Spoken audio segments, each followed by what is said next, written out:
mixture. What I want you to do now, I'm going to give you a bit of a challenge, your last big challenge. I'm going to take the whole packet of mixture again, and I'm going to let you flavour it, and I'm also going to get you to pipe it.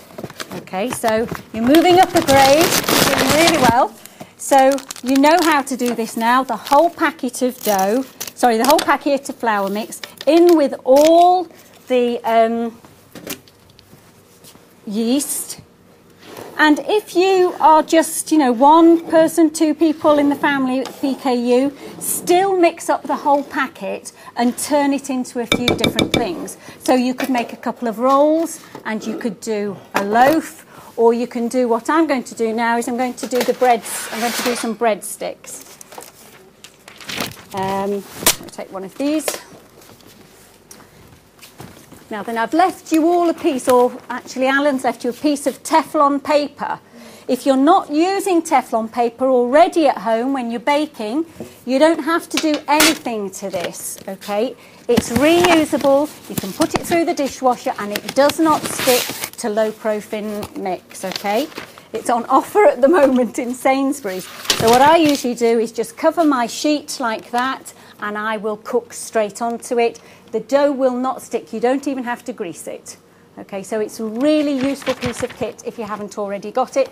It is quite expensive, but obviously if you're baking all the time, then you would be cutting it out anyway. What I do at home is I cut it into the shapes that I use a lot, but obviously that's for me. It really depends on what you're doing. But a big sheet is great, or, just even little pieces. Okay, so we're going to have a little shot at that. So we have our yeast in there, a little bit of salt. My little salt pot, did that disappear? The little jar. That's it, great, thank you. It doesn't matter, no, there's just one in here. So put a little bit of our salt in. Can't see my spoon, so I'll just... Is it? All right, it's okay, just put a little bit in there. That in.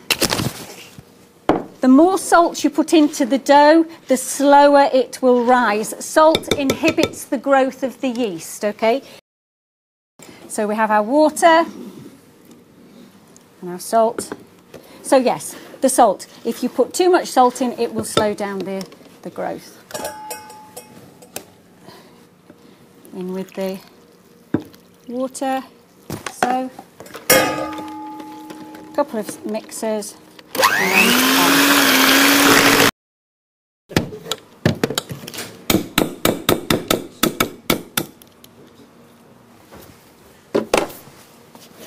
Now then, this mixture I'm going to divide into two, and you can flavour half of your mixture. Now Barbara has left flavourings out at the front.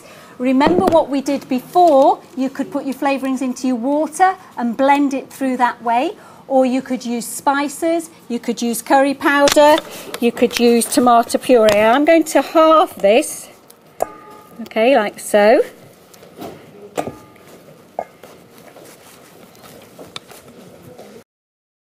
I'm going to flavour half of this. Now I can add some more olive oil to this if I wanted to. It really is up to you. I'll stir in a little bit of olive oil just to for my breadsticks. Or you can add curry powder. I'd like to add that to the other half. Thank you very much. And mix that through. And I'm going to get this lovely pink colour, yes? Now I made some of these this week, and I did curried ones and I did these tomato ones. And you can see that's got a great colour. You're going to take a piping bag, these are disposable piping bags, put it over a jug or a bowl, and then you're going to put your mixture in to that. Now I've got lots in here, but obviously you could, just do a couple of spoonfuls and do 2 or 3 different flavours if you're having a party. Just have a few spoonfuls of each one. And don't worry about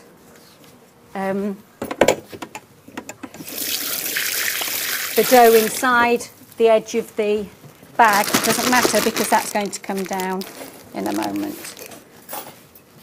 Thank you, Barbara. Now what I'm going to do is just pipe that onto this Teflon paper. What you need to do is squeeze it down into the bottom of the bag. So here's your bag, there's your hand. It must go in like that. You mustn't hold the bag down there. If you hold the bag down there, it will not work. So you put your hand in, and it's this part of your hand that is going to squeeze. If you put your hand up there, it won't work. It's your fingers that are the kind of driving force here, all right? So it's hand in with the bag, fingers round, and this is where the pressure comes from. This hand is only to hold it into position. If you squeeze with this hand, you've got mixture coming up and down the bag. So that's why this hand, you know, if you can be really disciplined and keep it up there, you'll get a much better result. So you have your tray. Now we're going to make little breadsticks, couldn't think of the word there. So we can pipe a little hole, just a little bit. If you wanted bigger things, you would cut a bigger hole. You can, of course, cut a bigger hole and pipe it into these tins if you wanted to. You could pipe it with a bigger hole into a shape. If you're not confident, all I would like you to do is straight lines. That's the best way to learn, and then move up, okay? Get good straight lines. When you've got a few straight lines, you could try a tin, or you could do something on here. So we'll just nick off the edge, just a little bit, so that we get some really nice crisp, can you see there, Alan?